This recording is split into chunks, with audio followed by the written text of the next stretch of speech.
Culkin It's a dream team. That did not sound like a very good dream team.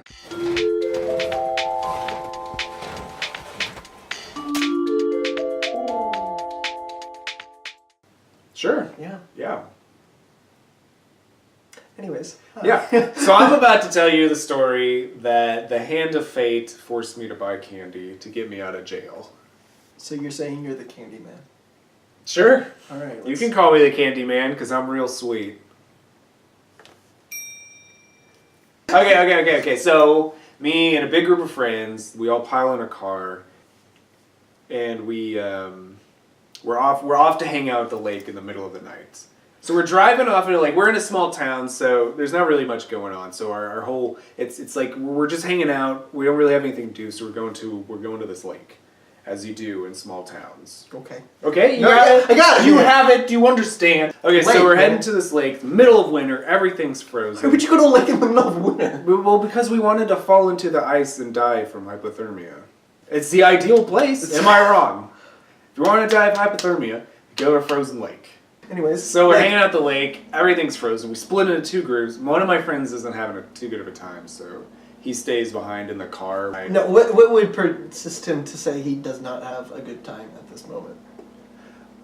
Well, we found out. It's not really funny, but on our way to the car, we found out that our friend attempted suicide. So. Oh, well, there's that could put it. But hey, that's why you're going to the lake. Hypothermia, right? Sure. Yeah. I don't know what we thought. Well, we might as well just go have fun anyway. Which, looking back, it sounds kind of terrible. So until you asked me that, I totally forgot about that little detail. I just repressed it in my memory. Sorry. He's still alive, though. He's still alive, doing well. Onwards and upwards. The story can only get better from right? here. We're really at rock bottom at this point.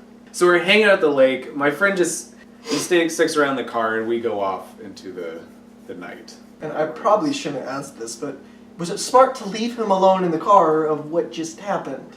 Well, we didn't really question it at the time.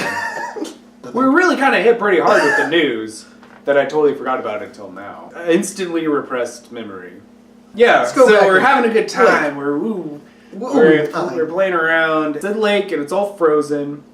We're throwing stuff onto the frozen lake. We're throwing rocks, and it's making this cool, echoey drop kind of sound. Like, it's watery, and it echoes and reverberates, and it gets amplified by the giant size of the lake, and and so we're like, hey, let's throw some more stuff. So we're taking sheets of ice, and we're just throwing them. How thick were those things? 1/8 of an inch, and about this big. Various sizes too, right? Because it's not very consistent. Because it's nature and it's organic. Don't you hate that? Wow. Think of a size and stick to it, Mother Nature. Mom. So we're throwing these sheets of ice and they just shatter. And it makes the sound exactly like if you would smash a window on somebody's house or something like that. So we're like, oh, that's cool! And so we just do it and we go off into the distance and go deeper into the park, this little park in the middle of the night. And so we're walking along this little creek. We're walking on this frozen creek, and we split in half. The other people go off. I don't know where they go off. And we're walking through this creek, and we're like, wow, it's beautiful. Everything's frozen, and walking on water. And so I immediately get a phone call from my friend in the other group that split off. They're heading back to the car where my friend just stayed put in the parking lot. He says, hey, there's a bunch of cops around my friend who stayed back in this car. Come here immediately. This guy's not having a good night. But in retrospect, man, that was not a good night. It was not a good night. I hear this and I immediately stop, turn around, and start booking it back to the car. And I could see it in the distance, and I see 2 cop cars behind them with their lights on, flashing, and I'm like, oh crap. I'm booking it back there. And they're like, okay, everybody line up and put your hands behind your head. So we do that, and they start checking our pockets. How is that something wrong going to the lake? You think it's fine. I mean, I guess the lake closes at 10, and this was 12:30 or 1. Oh, okay, well, alright. So technically I think it was trespassing. We didn't know that at the time, but we didn't really bother to check. We got our hands behind our head, and they're patting us down. Found a knife on one of my friends. He was checking, he's like, okay, this is almost not good. But it's for his work, so it's a good excuse. don't think it was really worth it. Well, anyway, whatever. While they're checking us, they're like, well, we've gotten a few calls from some concerned citizens that live around this neighborhood. They think somebody's breaking into cars and breaking into houses because of the shattered glass sound effects. I understand. A little foreshadowing. Foreshadowing. I understand the story. Right. It makes sense. Mm-hmm. So they're patting us down. Hey. We stopped off at the gas station before we went to this lake. And so I stuffed my pockets with candy. I didn't steal it, I bought it and I stuffed it in my pockets just because I could really go for some candy at the time. Don't ever steal. Yeah. Great life lesson.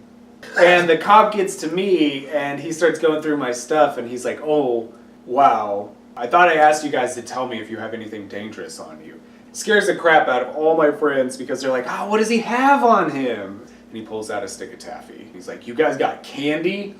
Everybody has a good laugh at me. It's very humiliating. So that made everything a lot better. The tone got a lot more easy. It's not drugs in your pocket. It's not drugs. It's only taffy. Some taffy that's got a sense of humor. They have jokes on the inside. We didn't tell them because we didn't have time for that. What was that? They let us off the hook. They let us go. We go home and we're all right. Fun times at the lake. Up until the cops came, it was actually a pretty good time. Except for the one guy in the car. Oh yeah, well yeah. Just... Except for everything before and after us playing on the lake was really, really bad. If you take that out, if you take almost getting arrested and my friend almost taking his own life, if you take that out, it was actually a pretty good night.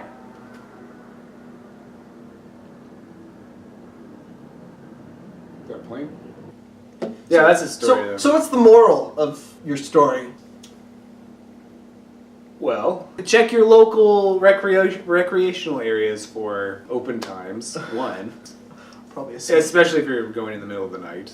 Yeah. Last moral, always keep candy on you in case you're around the cops. Because it's a great diffuser.